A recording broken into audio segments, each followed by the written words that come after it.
وعنا wanaagsan daawadayaal soo dhawaada qodobkeena waxa aan diirada ku saareynaa xilka qaadis kale oo cusub iyo sidoo kale isku shaandhayn kale oo hadana soo baxday taas oo ay dad badan ku wareersan yihiin xukuumadda haatan jirta iyo sidoo kale madaxweynaha Soomaaliya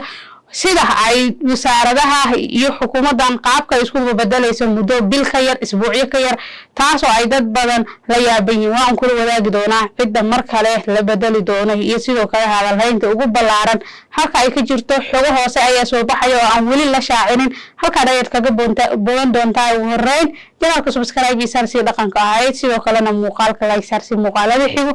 kusoo gaaraan sidoo kalena janaalka subscribe dhacisaga si muuqaalkana like saar share garee la wadaag saaxiibadaada adiga kugu dhow mahadsanid daawada soo dhow waxa mar kale soo baxay filla Soomaaliya khilaaf xoogan oo mar kale la doonayo in lagu kala bedelo wasiiro iyo sidoo kale isku shaandhayn taliyaha ciidanka xoogga dalka Soomaaliyeed General Odawa Yusuf Raag iyo taasi ay wali si cad u soo bixin ay hadana war kale oo weyn oo soo baxay oo ah in gabi ahaanba Abshir Buqaari la bedeli rabo Abshir Buqaari oo ahaa muxaafid weyn sidoo kalena wax ka soo dhisay sanadii 2022 xukuumadda madaxweyne Xasan Sheekh ama xilhaynta inuu mar kale madaxweyne Xasan Sheekh ku soo noqdo kursiga aad ugu shaqeeyay sanadii 2022 ayaa mar kale waxa la sheegay in gabi ahaanba hawada lagu cuno rabo sidoo kale xilka qaadis lagu sameeyay rabo Abshir Buqaari waxa uu ahaa markii hore taageero weyn sidoo kalena muddooyinkii ugu dambeeyay waxay soo wajahday inay hadalhayntiisa aad u yaraato sidoo kalena la waayo gabi ahaanba iyadoo ay dad badan sheegeen in ay u sabab tahay dhinaca maamulka iyo sidoo kale in uusan awoodii hore lahayn Abshir Buqaari oo gabi ahaanba la waayay halka uu ku dambeeyay hasaatee haatan ayaa mar kale waxay soo ifbaxday in gabi ahaanba Abshir Buqaari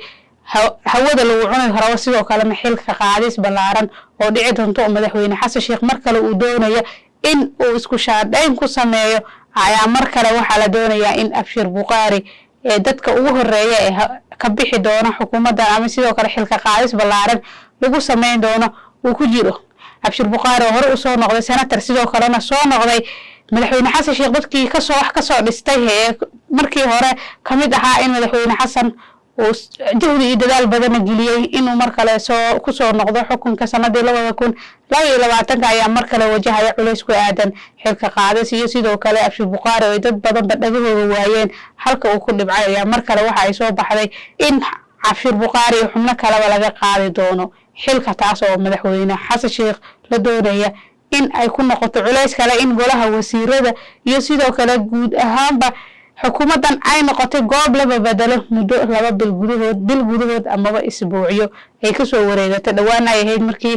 la kala bedelay wasaaradda gaashaandhigga wasaaradda arrimaha dibadda taas oo ay ahayd xilka wareejin dhawaan dhacday in loo magacaabo wasaaradda gaashaandhigga Axmed Macalin Fiqi xilliga Fiqi loo magacaabayo ayaa ahayd xilli ay guulo darro badan soo wajahday ciidamada qaranka Soomaaliyeed ee ku sugan jiidda hore ee dagaalka kaalintan haatan Abshir Buqaari mar kale iyo xilka qaadistan iska soo dawada noqotay ay dad badan waxay u aaneynayaan in xukuumadda haatan jirto ay ku fashilantay qaabka la dagaalanka ururka Al-Shabaab oo markii hore madaxweyne Xasan Sheekh asaga uu ku dhawaaqay in ay dhici doonto guluf colaadeed oo ka dhana ururka Al-Shabaab taas oo la doonayo in gabi ahaanba looga saaro deegaanada gacantooda ku jirto waxa uu ka bilaabay gulufkan gobolka Shabeellaha Dhexe iyo Hiiraan kuwaas oo isaga daba noqday hase ahaatee guulo badan oo la taaban kara kamaysan gaarin oo ugu dambeyn meelihii ay ka qabsadeen ururka Al-Shabaab iyaga ayaa mar kale dib u wareegay oo gacanta ku dhigay sida Aadan Yabaal Awoorey iyo Sooman iyo deegaano kale oo hoostaga goboladaasi Shabeellaha Dhexe iyo Hiiraan ee bartamaha Soomaaliya Odawa ayaa mar kale la hadalhaya isagana in gabi ahaanba xilka qaadis lagu sameeyo doono si loo bedelo istaraatiijiyadda dagaal ee gobolka Odawa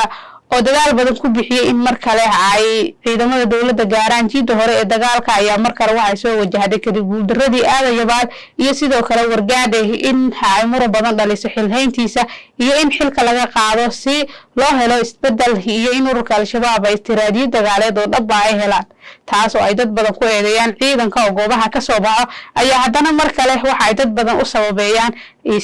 isaga oo ah ayaa mar kale waxay dadka u sababeeyaan General Odawa Yusuf Raag oo ah taliyaha ciidanka xoogga dalka Soomaaliyeed kaas oo mar kale dhawaan dad badan ay dhur sugayaan halka uu ku dambeyn doono iyadoo dhawaan loo waajiyay in gabi ahaanba xilka qaadis lagu sameyn doono hasaatee tan Abshir Buqaari iyo xubno ayaa dhawaan la filayaa in lagu dhawaaqo xilka qaadistooda taas oo dad badan ay aaminsan yihiin in ay wax badan ka bedeli doono xukuumadda haatan socoto iyo sidoo kale qaabka istiraatiijiyada dagaaleed ee Odawaa Yuusuf Raage ay dad badan ku eedeeyaan in uu isaga sabab u yahay halka dad badan aysan isaga u ogyihiin inuu yahay qofka kaliya ee jiida hore dagaalka ka dhisay ciidamada xoogga dalka Soomaaliya sababina in marka ururka Al-Shabaab dagaal xoogga laga galo xasaate madaxweyne Xasan Sheekh waxa uu fadhiyay shirka watashiga qaran